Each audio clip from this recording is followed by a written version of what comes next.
اس کے بعد جب امام علی مقام 2 محرم الحرام کو کربلا میں قیام پذیر ہوئے تھے، 3 کو تو ابن سعد آیا تھا، 2 کو ہی امام نے سب سے پہلا کام کیا کیا تھا؟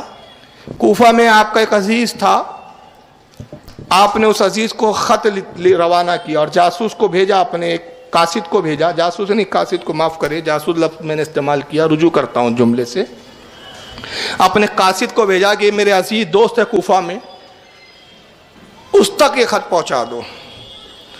اور یہ امام علی مقام کا دوست کون تھا؟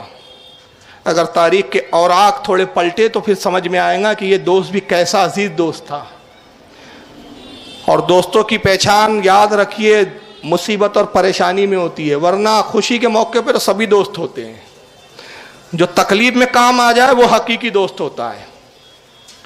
تاریخ کے اوراق پلٹے آپ جائیں تقریباً 55 سال پہلے، 55 اور 56 سال پہلے، جب امام علی مقام کی عمر 4 یا 5 سال کی ہے، مدینے کی گلیوں میں اپنے گھر کے سامنے امام علی مقام کھیلتے ہیں، ساتھیوں کے ساتھ کھیل رہے ہیں، امام حسین بچے ساتھ میں کھیل رہے ہیں۔ رسول اللہ مسجد نبوی سے نماز پڑھ کے آتے، صحابہ سے کہا آؤ فاطمہ میری بیٹی کے گھر چلیں تاکہ میں حسین کو اپنے گودوں میں لوں، پیار کروں، حسین سے ملاقات کا جی چاہتا ہے۔ صحابہ کی ایک جماعت ساتھ ہو گئی، نبی کریم صلی اللہ علیہ وسلم خاتون جنت کے گھر کی دولت قدے کی طرف تشریف لائے، دیکھا حسین سامنے گھر کے کھیل رہے ہیں، بچے ساتھ میں کھیل رہے ہیں۔ رسول اللہ ایک جگہ ایک پتھر پہ تشریف فرما ہو گئے اور بچوں کو کھیلتا ہوا دیکھ کے خوش ہو رہے ہیں۔ حسین کبھی ادھر بھاگتے تھے کبھی ادھر بھاگتے تھے، حسین کا بھاگنا رسول اللہ کو بڑا پسند آ رہا تھا۔ صحابہ بھی حضور کو دیکھ کر خوش ہو رہے ہیں کہ سرکار بھی خوش ہیں، شہزادے بھی خوش ہیں۔ نبی پاک صلی اللہ علیہ وسلم اچانک ان بچوں کے کھیلنے والوں میں ایک بچے کو بار بار دیکھتے ہیں، پھر اچانک آپ اس پتھر سے اٹھے اور دوڑ کے گئے اور اس بچے کو پکڑ لیا۔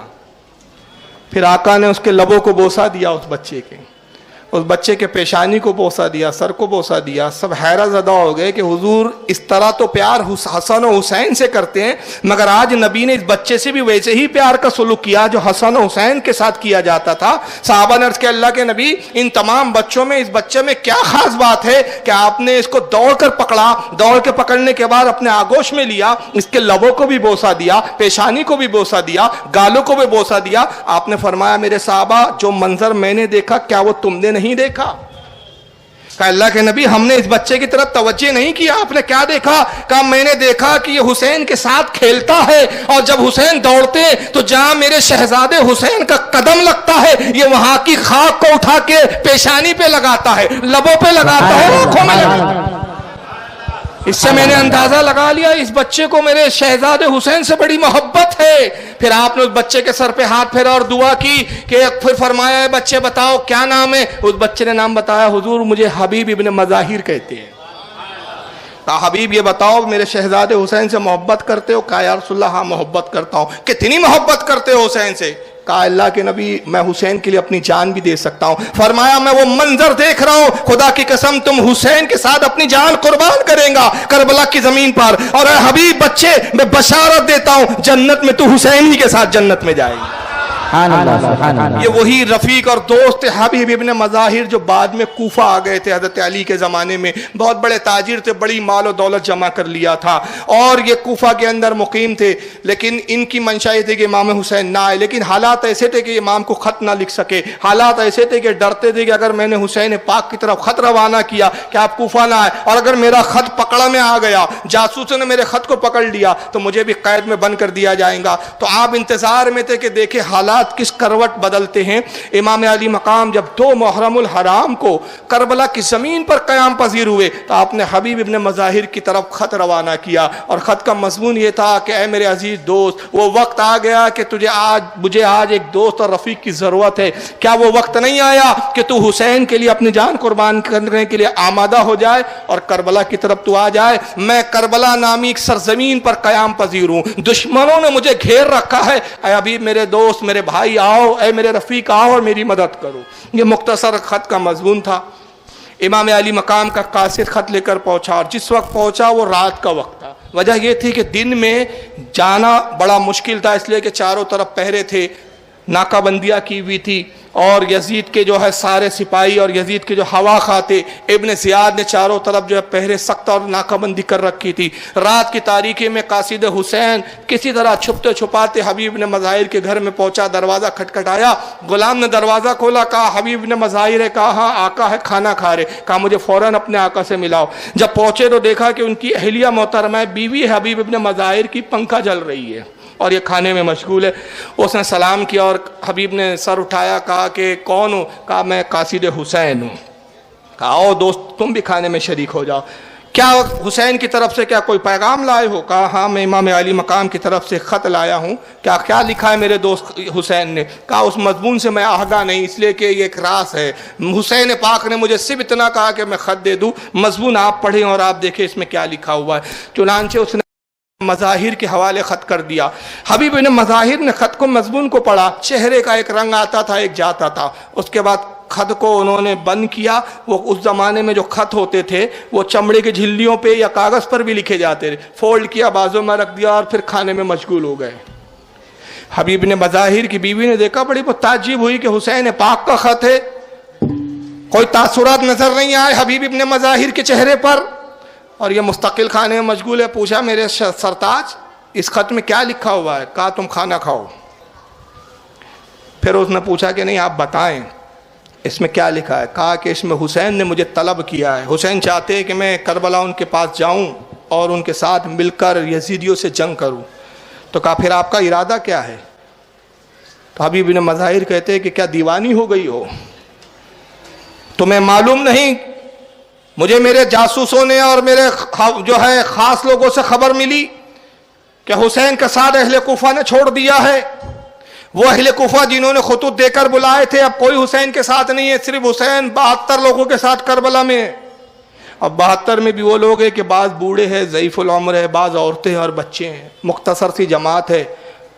اور اب تک مجھے جو اطلاع ملی اس سے مجھے یہ پتہ چلا ہے کہ عمر ابن سعد جو ہے تقریباً 4 سے 5 ہزار کی فوج لے کر کربلا پہنچا ہے، حور ابن یزید ایک بڑی فوج لے کر پہنچا ہے، ابھی ہی یہ فوج ہزاروں میں ہے اور یقیناً یہ فوج بڑھتے بڑھتے اور ہزاروں میں بڑھ جائیں گی۔ یہ 72 لوگ یہ ہزاروں پہ کیسے فتح پا سکتے ہیں؟ یہ جنگ نہیں ہے، یہ خودکشی ہے، یہ اپنے آپ کو خود موت سے ہمکنار کرنا ہے۔ ایسی جنگوں میں نہیں لڑا جاتا، ایسی جنگوں میں نہیں کودا جاتا جس کا نتیجہ سوائے موت کے کچھ نہ ہو۔ یہ جنگ نہیں بلکہ ایک طرفہ اپنے آپ کو موت کے منہ میں ڈھکیل دینا ہے۔ لہٰذا میں نے ارادہ کیا کہ اس جنگ میں میں شریک نہیں ہوں گا، اپنے آپ کو اس سے دور رکھوں گا۔ جیسی بیوی نے حبیب ابن مظاہر کے جملے سنے غصے میں اور جلال میں آتی ہے کھڑے ہو گئی، کہا حبیب خدا کی قسم میں تو تجھے جواں مرد سمجھتی تھی، میں تجھے بہادر سمجھتی تھی، اور جب بہادروں کا ذکر ہوتا تو میں فخر سے کہا کرتی تھی کہ کوفہ کے بہادروں میں اگر کسی کا نام لیا جاتا ہے صف اول کی صف میں تو میرے شوہر حبیب ابن مظاہر کا ہے، لیکن میں نہیں جانتی تھی کہ تجھے اپنے مال سے، اپنے اہل و عیال سے اور موت سے اتنا ڈر اور اپنے اہل و عیال سے اتنی محبت ہے کہ آج نواسہ رسول کربلا میں تنہا ہے، دشمنوں کے نرغے میں ہے، دشمن نے گھیر رکھا ہے اور تم اپنے اہل و عیال کی فکر کرتے ہو، اپنی زندگی تمہیں پیاری نظر آتی ہے، طف ہے تمہاری زندگی پر ہے حبیب، خدا کی قسم میں تمہارے ساتھ رہنے پہ فخر کیا کرتی تھی، میں فخر کرتی تھی کہ میں ایک بہادر کی بیوی ہوں، لیکن آج مجھے پتا چلا کہ تم ایک نمبر کے بزدل انسان ہو، خدا کی قسم میں ایسے بزدل کے ساتھ رہنا گوارا نہیں کرتی، لہٰذا اگر شریعت نے طلاق کا حکم جو ہے، طلاق کی اجازت اور طلاق کا اختیار عورت کو دیا ہوتا، خدا کی قسم میں اسی وقت میں طلاق دے دیتی، لیکن شریعت نے ہم عورتوں کو طلاق کا اختیار نہیں دیا۔ مگر حبیب کیا ہوا؟ ہمیں طلاق کا اختیار نہیں، آج سے تو مجھ پر حرام ہے، اب خدا کی قسم میرے جو ہے کمرے میں کبھی داخل نہ ہونا، میری طرف کبھی نہ آنا، آج سے تیرا چہرہ دیکھنا میرے لیے حرام ہے، آج سے تو میرا شوہر نہیں، میں تیری بیوی نہیں۔ جب شریک حیات حبیب کی اہلیہ نے یہ جملے کہے، حبیب کی آنکھوں میں آنسو آ گئے، کھڑے ہوئے اور بیوی کی پیشانی کو بوسہ دیا، کہا میری شریک زندگی کیا تم اپنے شوہر کو بزدل سمجھتی ہے؟ خدا کی قسم میرا ارادہ حسین کے پاس جانے کا ہے، میں تو صرف امتحان لے رہا تھا، دیکھنا چاہتا تھا کہ تیرے جذبات کیا ہے، اہل بیت سے تیری محبت کیا ہے، اس لیے کہ میری شریک زندگی یہ جنگ کا نتیجہ کیا ہے تو سمجھ لے، میں جاؤں گا تو دوبارہ لوٹ کر نہیں آؤں گا، یہ جنگ کا نتیجہ صرف موت ہے۔ میں دیکھنا چاہتا تھا کہ کہیں تو بیوہ ہونے کے خوف سے پریشان تو نہیں ہو گئی ہے؟ کیا یہ اندیشہ تو نہیں ہے کہ میرا شوہر اب مارا جائے گا اور اس کے بعد کی زندگی مجھے بیوہ کی زندگی گزارنی ہے؟ میں تیرا امتحان لینا چاہ رہا تھا۔ خدا کی قسم یہ تو نبی پاک نے پہلے ہی پیشن گوئی کر دی تھی کہ کربلا میں جب حسین آئیں گا، اے حبیب ابن مظاہر تو میرے شہزادے پر اپنی جان قربان کریں گا اور جنت میں تو حسین کے ساتھ جائیں گا۔ میں حسین کا ساتھ نہ یہاں چھوڑا ہے نہ وہاں چھوڑوں گا، میں یقیناً جاؤں گا، لیکن مجھے خوشی ہے کہ تجھ جیسی نیک شریک حیات میری بیوی ہے۔ پھر اپنے غلام کو بلایا اور غلام سے کہا کہ گھوڑا لو اور گھوڑا لے کر فلاں کھنڈر کی طرف جاؤ، اس لیے کہ اگر میں اس وقت گھوڑے پہ سوار ہو کے نکلا، مجھے اندیشہ ہے کہ اپنے زیاد کے سپاہی مجھے گرفتار کر لیں گے، مجھے اندیشہ ہے کہ جو ناکہ بندی کی گئی ہے میں گرفتار نہ کر لیا جاؤں، اس لیے تم یہ گھوڑا لے جاؤ، اور اگر کوئی تمہیں روکے تو کہہ دینا کہ تم تو جانتے ہو غلام ہے، لوگ جانتے ہیں کہ تم میرا غلام ہے، کہنا میں غلام ہوں، کسی خاص کام کے لیے نکلا ہوں، کسی ضرورت کی چیزوں کو خریدنے کے لیے نکلا ہوں، کچھ بہانے کر لینا، اور تم گھوڑا لے کر فلاں کھنڈر میں پہنچو، پھر میں بھی چھپتے چھپاتے انشاءاللہ اس کھنڈر تک پہنچتا ہوں۔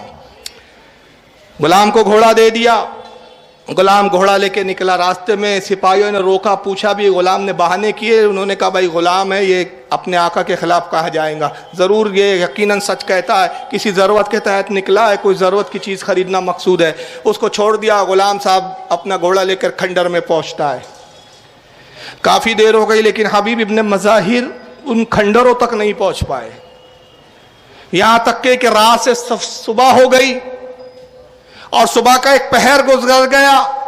غلام گھوڑا لیے کھڑا اور انتظار کر رہا ہے کہ آقا حبیب ابن مظاہر آئے، مگر جب کافی وقت گزر گیا تو غلام مایوس ہو گیا اور اس پہ یہ خیال گزرا کہ شاید یا تو یہ ہو سکتا ہے میرے آقا گرفتار ہو گئے، یا یہ ہو سکتا ہے کہ جان کی محبت، مال کی محبت آقا پہ غالب آ گئی اور آقا نے شاید آنے سے جو ہے ارادہ بدل دیا ہو۔ تبھی غلام گھوڑے سے مخاطب ہو کے کہتا ہے کہ اے گھوڑے، تو بھی ایک طرح سے غلامی ہے، میں بھی ایک طرح سے غلام ہوں، اے کاش تو بھی آزاد ہوتا اور میں بھی آزاد ہوتا تو ہم حسین سے جا کر ملتے اور حسین کے قدموں پہ اپنی جان پاک کو قربان کر دیتے، اے کاش ہم آزاد ہوتے۔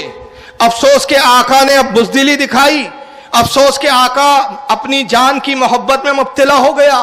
اب یہ جملے کہی رہا تھا کہ غلام، حضرت حبیب نے مظاہر وہاں پہنچے اور غلام کے جملے سن لیے، خوش ہوئے، غلام کو گلے سے لگایا، کہا غلام میں نے تیرے جملے سنے، خدا کی قسم اس جذبات سے، ان تیرے جملوں سے مجھے بڑی خوشی ہوئی، جا اسی خوشی میں تجھے آزاد کرتا ہوں۔